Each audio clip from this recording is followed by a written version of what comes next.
Mézeria, où est né Laurent, est un paisible village de moins de 2000 habitants, situé à une quinzaine de kilomètres de Bourg-en-Bresse. Son père, Jean-Christian Gérat, était un homme travailleur qui travaillait dans le secteur des transports pour subvenir aux besoins de la famille, tandis que sa mère, Nicole Gérat, vendait du linge dans une petite boutique du village. Enfant unique, Laurent a grandi avec l'amour, mais aussi de grandes attentes de la part de ses parents. Il a dit un jour que lorsqu'il était enfant, il s'asseyait souvent près de la fenêtre de la maison en bois de sa famille, regardant les collines se profiler au loin et pleurant en silence parce qu'il se sentait piégé. Lors des froids après-midi d'hiver, alors qu'il déambulait dans les rues du village avec un carnet rempli de blagues et d'idées, il rêvait d'une scène plus grande, d'un endroit où son rire pourrait résonner plus loin que les chants de sa ville natale. Mais le chemin n'a pas été facile, et sa tristesse a commencé à partir des jours où il a dû faire face aux doutes de ses proches. La plus grande tristesse de Laurent Gérat a également été amplifiée par les profondes pertes personnelles qu'il a subies, notamment le décès de sa grand-mère Yvette Gérat en 2014. Yvette, qu'il appelait souvent la femme de sa vie, n'était pas seulement sa grand-mère, mais aussi sa plus grande inspiration. C'est elle qui lui a raconté des histoires de la région de l'Ain, lui a appris les valeurs d'honnêteté et de persévérance et l'a toujours soutenue, même si ses parents étaient contre sa carrière artistique. Lorsqu'elle décède à l'âge de 88 ans, Laurent est au sommet de sa carrière, mais il doit annuler une séance d'enregistrement avec Michel Drucker pour revenir au Mézeria pour les funérailles. Il a raconté que dans les jours qui ont suivi, il s'est assis dans son ancienne maison, regardant ses souvenirs, le vieux fauteuil, les photos de famille, et a sangloté parce qu'il avait l'impression d'avoir perdu une partie de son âme. Cette tristesse n'est pas seulement la séparation, mais aussi la douleur d'un homme qui réalise qu'il ne peut pas garder toutes les choses les plus précieuses de la vie. Un autre aspect de sa plus grande tristesse dans la vie est peut-être la pression exercée par la carrière à laquelle il a consacré plus de 3 décennies. D'un garçon imitant les voix de Michel Sardou et de Charles Aznavour en classe, Laurent est devenu l'un des humoristes les plus appréciés de France. Mais derrière ce halo se trouvaient des années de solitude, où il a dû quitter sa famille, faire face au rejet et vivre dans la peur de pouvoir échouer à tout moment. Il a dit un jour qu'il y avait des nuits où il était assis dans son petit appartement à Paris, après une représentation infructueuse, à regarder des scénarios à moitié écrits et à pleurer parce qu'il avait l'impression de ne pas être assez bon. Cette tristesse n'est pas seulement l'épuisement, mais aussi le sentiment d'être piégé dans l'image d'un comédien où il doit toujours rire même si son cœur est brisé.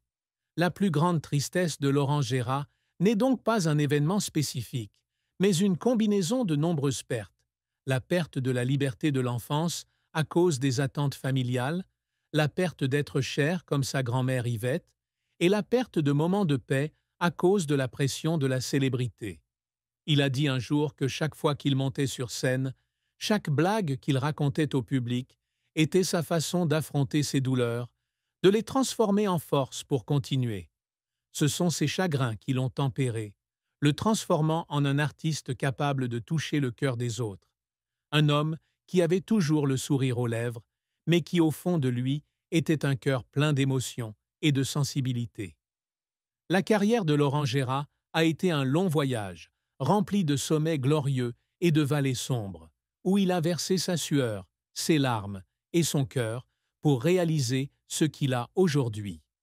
Né à Mézeria, Laurent grandit dans une famille sans tradition artistique, mais il découvre très tôt son talent pour l'imitation de voix au travers de conversations avec des amis et d'improvisations en classe. Après avoir obtenu son baccalauréat, il étudie à Contrecœur la communication à Lyon, mais abandonne rapidement ses études pour poursuivre sa véritable passion. En 1989, à l'âge de 21 ans, il lance son premier spectacle humoristique intitulé « Paf dans la gueule » au Café-Théâtre de l'Accessoire à Lyon. Ce spectacle, bien qu'il n'ait attiré qu'un public modeste, a marqué le début d'une carrière qui a duré plus de 3 décennies. La première grande percée de Laurent survient en 1991, lorsqu'il s'installe à Paris et rencontre Virginie Lemoine, une humoriste reconnue. Ils deviennent rapidement un duo comique, apparaissant ensemble dans Ainsi fond fond fond de Jacques Martin sur France 2, puis dans Studio Gabriel de Michel Drucker de 1994 à 1997. Leurs prestations, mêlant imitation de voix et satire pleine d'esprit, font connaître Laurent à un large public. En 1997, ils se produisent ensemble au Théâtre des Jazets et au Casino de Paris, remportant le Molière du meilleur spectacle comique. Mais lorsque Laurent décide de se lancer dans une carrière solo, il ouvre un nouveau chapitre, plus brillant. Il rejoint Europe 1 avec l'émission En route vers l'an débile avec Jean-Jacques Perroni, qui rassemble plus de 1,3 million de téléspectateurs par jour, un immense succès qui fait de lui une véritable star de la radio. Depuis, Laurent Gérard n'a cessé de s'affirmer à travers une série de grandes scènes et d'émissions de télévision. En 2001, il revient sur RTL avec l'émission Le Grand Juron, puis Un doigt dans l'actu, où il caricature hommes politiques et célébrités avec une rare acuité. Il s'est également lancé dans le cinéma et la bande dessinée, en écrivant les scénarios de 2 épisodes de Lucky Luke, La Belle Province, 2004, et La Corde au cou, 2006, perpétuant ainsi l'héritage de Maurice. Des one-man shows humoristiques comme Laurent Gérard flingue la télé et la politique, 2007, au Palais des Congrès, et Sans modération, 2017, à l'Olympia, ont attiré des millions de téléspectateurs, faisant de lui l'un des humoristes les plus appréciés de France. En 2010, un sondage Harris Interactive le reconnaît comme l'humoriste le plus aimé de France, un cap dont il est toujours fier. Cependant, la carrière de Laurent n'a pas toujours été un lit de roses. L'un de ses plus gros échecs fut le spectacle Laurent Gérard à l'Olympia en 2002, où il expérimenta un nouveau format mêlant musique et comédie, mais qui ne reçut que peu de retours positifs du public. Il a dit un jour qu'après ce spectacle, il s'est assis dans la loge, s'est regardé dans le miroir et a pleuré à cause du sentiment d'échec, à cause de la peur d'avoir perdu le contact avec le public. Un autre échec a eu lieu lorsqu'il a joué dans le film Correspondants spéciaux, 2009, où son rôle a été critiqué pour son manque de profondeur. Ses larmes n'étaient pas seulement un signe d'échec, mais aussi un témoignage de sa passion et de son dévouement, car il mettait toujours tout son cœur dans chaque projet. Les efforts qui ont fait pleurer Laurent Gérard ne venaient pas seulement de l'échec, mais aussi des sacrifices qu'il a dû faire pour maintenir sa carrière. Il a dû refuser de nombreuses opportunités de rester avec sa famille pour participer à de longues tournées, loin de chez lui pendant des mois. Un jour, alors qu'il se produisait au Théâtre des Célestins à Lyon en 2015, il apprit que son père était malade, mais en raison de son emploi du temps chargé, il ne put retourner immédiatement au Méséria. Lorsqu'il revint enfin, voyant son père affaibli, Laurent le serra dans ses bras et sanglota, se reprochant de ne pas avoir été là pour sa famille quand ils avaient le plus besoin de lui. Une autre fois, lors du tournage de Quotidien en 2020, il a souffert de graves maux de dos à cause du stress, mais a quand même réussi à terminer l'émission. Après que les caméras se soient éteintes, il s'est assis dans les coulisses, les larmes coulant sur son visage à cause de l'épuisement et de la pression. Mais personne ne le savait. Laurent Gérard n'a cependant jamais baissé les bras. Il trouve toujours un moyen de surmonter les difficultés, d'apprendre de ses échecs et de continuer à se consacrer à l'art. Cette persévérance lui a permis de bâtir une carrière fière, avec une série de spectacles, de rôles et de scénarios mémorables, et l'amour du public à travers la France et au-delà.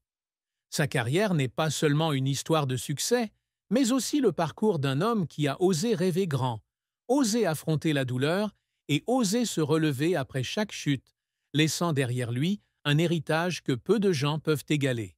Les réalisations que Laurent Gérard cherche toujours à atteindre ne se limitent pas à la célébrité ou à l'argent, mais aussi aux valeurs plus profondes qu'il souhaite laisser dans la vie. Pour lui, être reconnu comme un véritable humoriste, un conteur à travers le rire et la satire, est plus important que n'importe quelle récompense. Laurent s'est toujours efforcé d'apporter au public des expériences artistiques riches, depuis l'imitation des voix de Jacques Chirac et Nicolas Sarkozy dans des émissions de radio jusqu'au spectacle de stand-up comédie à l'Olympia. Il a dit un jour que chaque fois qu'il faisait rire ou réfléchir le public, c'était son plus grand succès. L'un des plus grands objectifs de Laurent est de transformer la comédie en un outil de réflexion sociale, pour aider le public à examiner les questions politiques et culturelles à travers une perspective humoristique mais profonde. Au début de sa carrière, il était souvent négligé en raison de son manque d'éducation avancée et de son origine dans un petit village. Cela l'a déterminé à prouver que le rire a le pouvoir de surmonter toutes les barres,